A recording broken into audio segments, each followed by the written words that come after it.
Alright, let's skip the cute intro and get straight to the cake. You've heard the word neuroplasticity thrown around like some magic pill that's going to fix your life. But what does it actually mean for us? For the chaotic, brilliant, and perpetually sidetracked ADHD brain, today we're cutting through the fluff. We're going to talk about what it is, why our brains get stuck on the wrong tracks, and most importantly, a real, no-nonsense formula to start making changes that actually stick. It's not about fighting your brain. It's about finally getting the right instruction manual.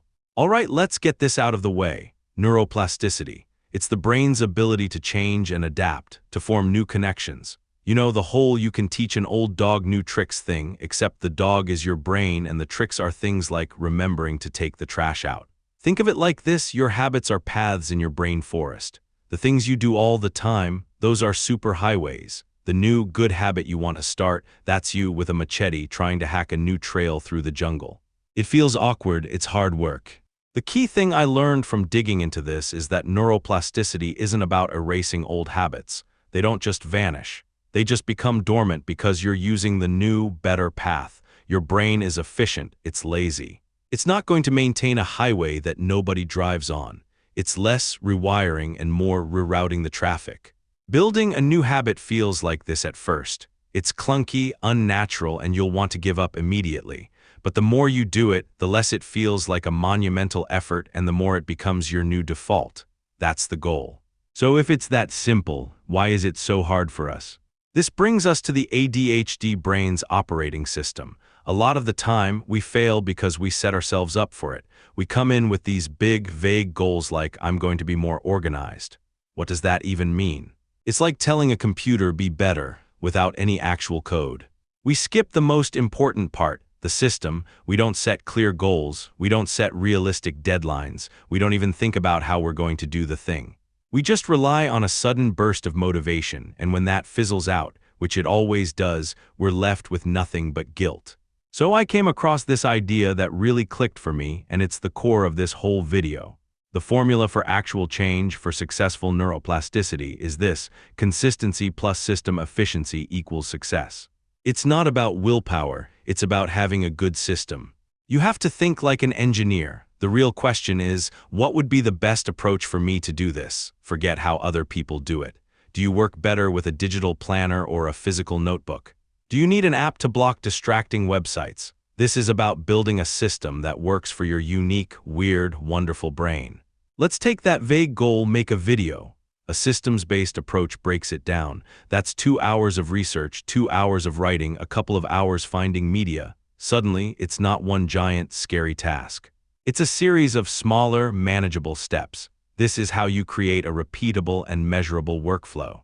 And here's the kicker: the first week will be a mess. You have to expect chaos, but you're not failing, you're gathering data. After 30 days of trying and messing up, you'll have priceless information on what works and what doesn't.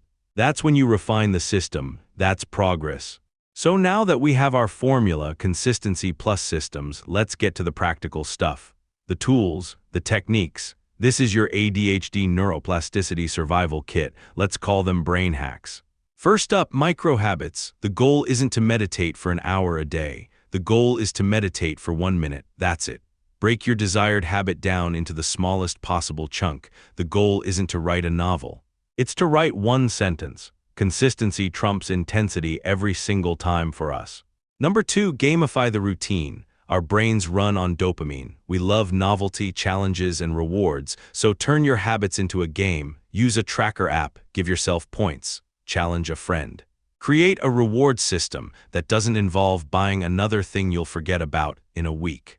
3, your environment is a trigger. Design it to help you. If you want to read more, put a book on your pillow. If you want to stop scrolling in bed, charge your phone across the room. Create a focus zone, a specific chair or corner of your desk where you only do productive work. This cues your brain that it's time to lock in.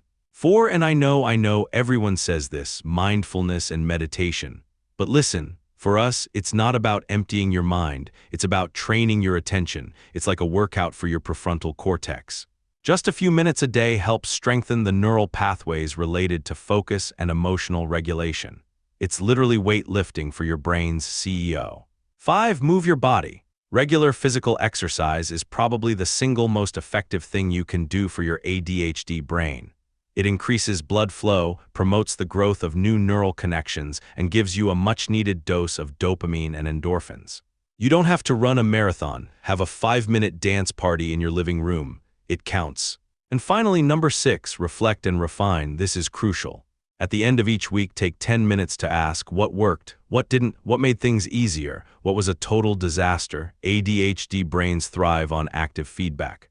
Use that data to tweak your systems for next week. So there you have it. It's not one magic bullet. It's a combination of small, consistent actions supported by a system that you design for yourself by yourself. You're not trying to force a square peg into a round hole. You're redesigning the whole. You know, for the longest time I thought my brain was just broken. I'd try to do things the normal way, fail, and then beat myself up about it.